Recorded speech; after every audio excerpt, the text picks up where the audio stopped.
Assalamualaikum warahmatullahi wabarakatuh. Bertemu kembali ya dengan saya, meskipun lewat video tutorialnya di sini ya. Mudah-mudahan kalian semua ada dalam keadaan sehat walafiat dan selalu ada dalam lindungan Allah Subhanahu wa taala, dan masih kuat ya berpuasanya meskipun masa pandemi ini. Baik, untuk pertemuan ke-10 ini, di mata kuliah bahasa Inggris, saya akan menjelaskan materi tentang simple past tense. Nah, di sini Anda bisa lihat ya, ada gambar patung di sini.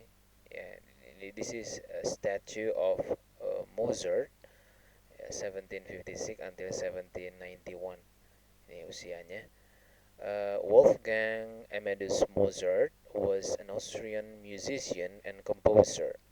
He lived from 1756 to 1791.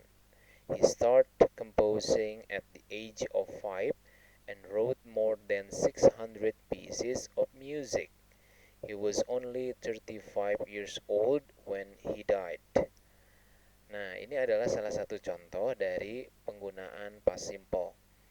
Nah, past simple itu apa sih? Past simple itu bentuk tenses ya, bentuk kalimat yang menunjukkan masa lampau. Jadi di sini contohnya itu adalah sebuah cerita yang menceritakan Mozart. Jadi Mozart itu was an Austrian. Jadi dia itu adalah seorang Austria, orang Austria ya, seorang musician, pemusik and composer, pengarang lagu. He lived.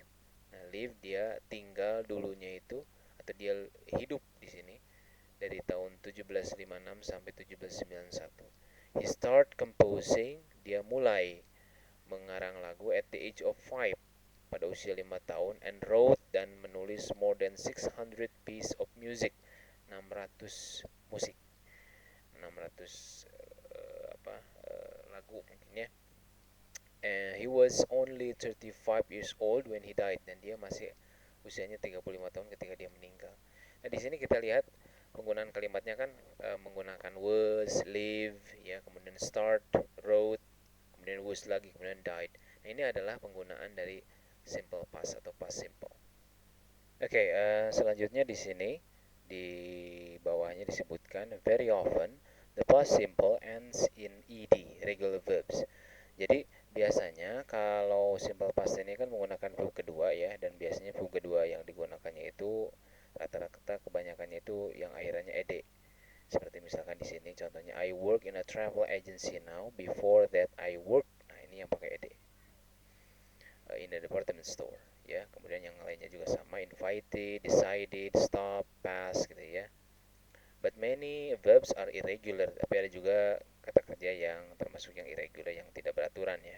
Jadi kayak misalkan write, verb keduanya wrote, see, saw, go, went, shot gitu ya. Dan juga yang lain sebagainya. Tapi intinya adalah kalau kita menggunakan simple past tense atau past simple, kita harus menggunakan verb kedua.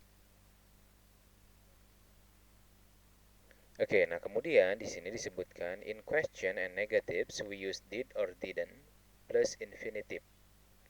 Ya, jadi ketika kita menggunakan kalimat dalam bentuk pertanyaan dan negatif, maka kita harus menggunakan did atau didn't. Nah, kesananya itu menggunakan verb ke satu, tidak menggunakan verb kedua lagi. Jadi verb kedua itu digunakan hanya untuk di kalimat yang positif ya, atau afirmatif. Seperti misalkan ini I enjoyed, she saw, they went. Tapi kalau bentuknya pertanyaan itu did muncul kesananya verb ke satu. Atau bentuk negatif didn't kesananya verb ke satu.